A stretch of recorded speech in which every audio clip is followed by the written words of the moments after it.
அப்போஸ்தலர் 1வது அதிகாரம் 8வது வசனம், பரிசுத்த ஆவி உங்களிடத்தில் வரும்போது நீங்கள் பலனடைந்து. அல்லேலூயா. பரிசுத்த ஆவி கிடைக்க கிடைக்க நம்ம பலனை என்ன செஞ்சுக்கிட்டே இருக்கோம்னா கூடிக்கிட்டே இருக்கும். அல்லேலூயா.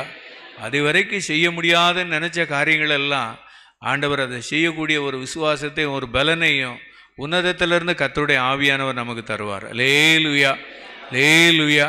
இந்த வசனத்தை எல்லாரும் நம்ம சேர்ந்து வாசிப்போம். ஆண்டவரே, இதுவரைக்கும் நீர் எங்களுக்கு தந்த அபிஷேகத்துக்கும் இந்த 2வது மாதத்தில் நாங்கள் இருக்கிற இடத்துல உடைய ஊழியத்தை உடைய ஆவியின் வல்லமையோடு நாங்கள் என்ன செய்யணும். அல்லேலூயா.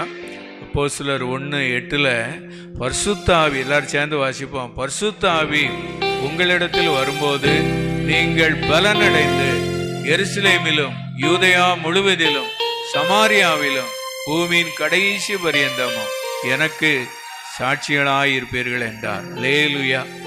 ஆண்டவருக்கு சாட்சியாக இருப்பதற்கே நமக்கு ஒரு பலன் என்ன வேணும். அல்லேலூயா. அது பரிசுத்த ஆவியின் பலன். நமக்குள்ளே இருக்கிற மாம்ச கிரியைகளை எல்லாத்தையும் அதை இணைஞ்சிரும்னா அழிச்சிரும். அல்லேலூயா.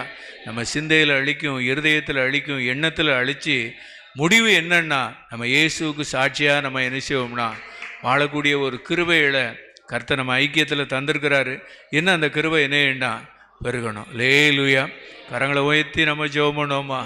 ஆண்டவரே, நீங்கள் சொன்ன வசனம் ஆண்டவரே, நீங்கள் சொன்ன வசனம் ஆண்டவரே, நாங்கள் உமக்கு சாட்சியாக இருப்பதற்கு ஆண்டவரே எங்களை இந்த அபிஷேக ஜெபத்தில் எங்களை நல்லா பலப்படுத்திடுங்க.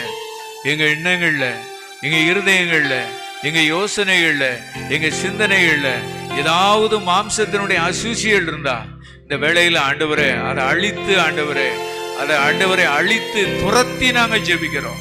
கர்த்தர் உனக்கு சொன்னபடியே நீ அவர்களை சீக்கிரமாய் துரத்தி அவர்களை அழிப்பாயாக. ஆமென். உமக்கு ஸ்தோத்திரம். சகைவே, நீ சீக்கிரமாய் இறங்கி வா. ஆமென். உமக்கு ஸ்தோத்திரம். நாங்கள் ஒத்துக்கொண்டு நாங்கள் ஜெபிக்கிறோம். தகப்பனே, உண்மையிலேயே ஆண்டவரே உமக்கு சாட்சியாய் வாழன்னு நினைக்கிறோம். ஆனா சில வேளைகள்ல ஆண்டவரே பதறி போய் பேசிடுறோம். ஆண்டவரே நாங்கள் ஜெபிக்கிறோம்.